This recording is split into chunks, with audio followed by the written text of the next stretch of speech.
James Elder, Freifeld TV, in association with Macca's Gym Marbella. With me, I've got Miles Shinkwin, flying the flag for Team Shinkwin. How are you, Miles? All right, James. How's things? Yeah, good, thank you, mate. Good, that's what I like to hear. Here in West Ham Boys Club today, I know you come down and do quite a lot of your sparring and stuff. How's things, everything all right? Yeah, all good, mate. Just ticking over, getting ready for the 30th. Ready, mate, ready. It's been a little bit disappointing for yourself trying to get opponents for the 30th. Obviously, you was scheduled to fight Travis Dickinson for the English title. That fight has fell through. Can you tell me what's happened there?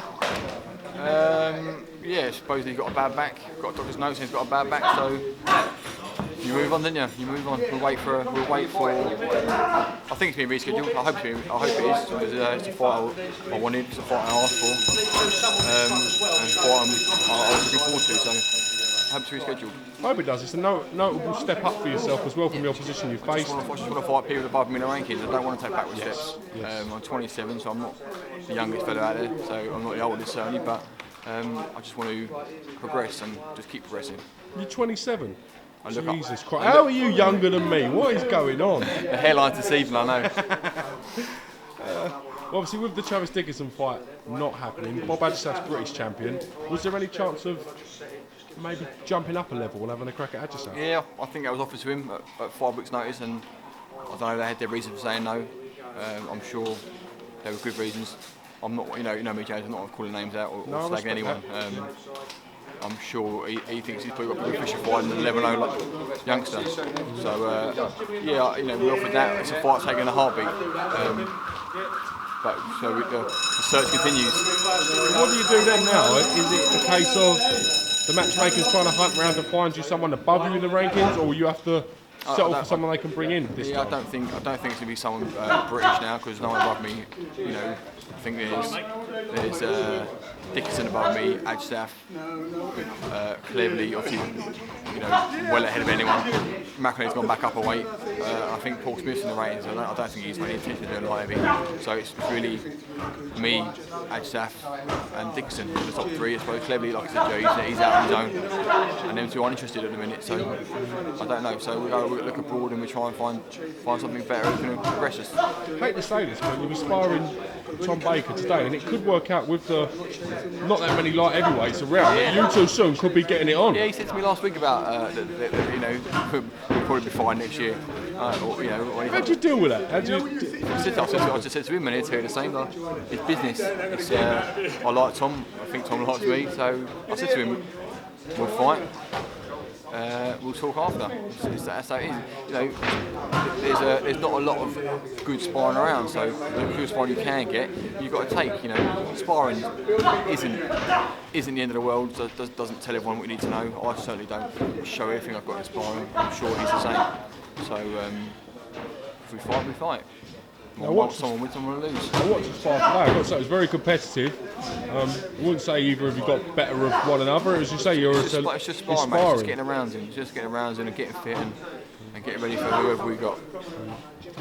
So is it hard to get motivated when opponents are dropping out and you're not getting the names that you're requesting, shall we say? You know what? I've done the 6 weeks in Big Ben with George, and when we was out there, that's when we got the confirmation I started Dickinson'S. And George trained supremely hard. I mean, I've never seen someone train as hard as him. And it got me going massively, knowing I was fighting him, and I trained like a dog out there, and I got back and I was just onto my weight. It was the lowest it's been for, the whole cliche, great training camp, great, everything was on point. And then I got the call to say the fight was off, and it just knocked me sideways. I was ill for 2 weeks, I trained for 2 weeks. It just took everything out of me.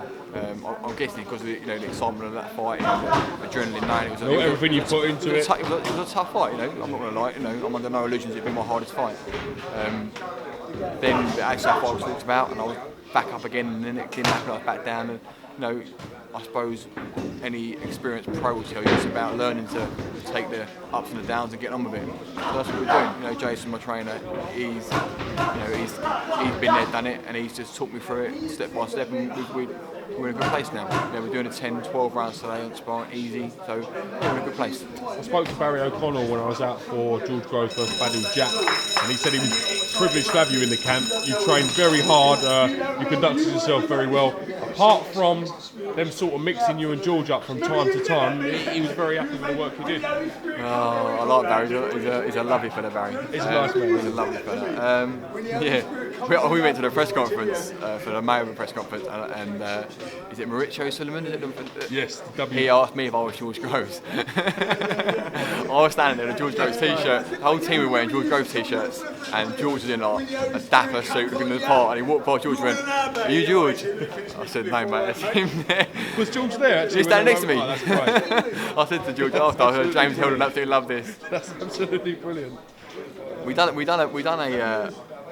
a video clip for BoxNation was out there, and George said, "Hiya, I'm George Groves. This is not George Groves," and we couldn't stay serious long enough to finish it, so it never got shown in the end. I was wondering, I didn't see that. I would have had that on power play. We didn't. We couldn't. No one could stop laughing because everyone kept laughing when we were doing it. But you know, that whole trip and everything about it was very beneficial. So you can only learn from things like that.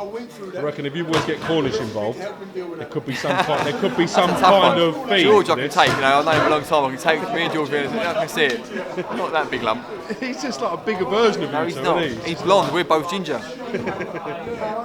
Right, listen. I can talk to you about lookalikes all day. I wish you the best of luck with the fight. Hang on. I told you about your one. You look like Derek.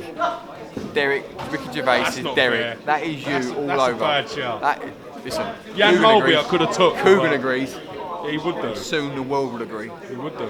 Coogan would agree, you know what I mean? Listen, best of luck 20th. I'll catch you before anyway. And 30th, James, come on. Sorry, best of luck Don't for the type on the 30th. I've cancelled your opponent and I've moved you forward. How about that? Top man, James. Thanks for your time, man.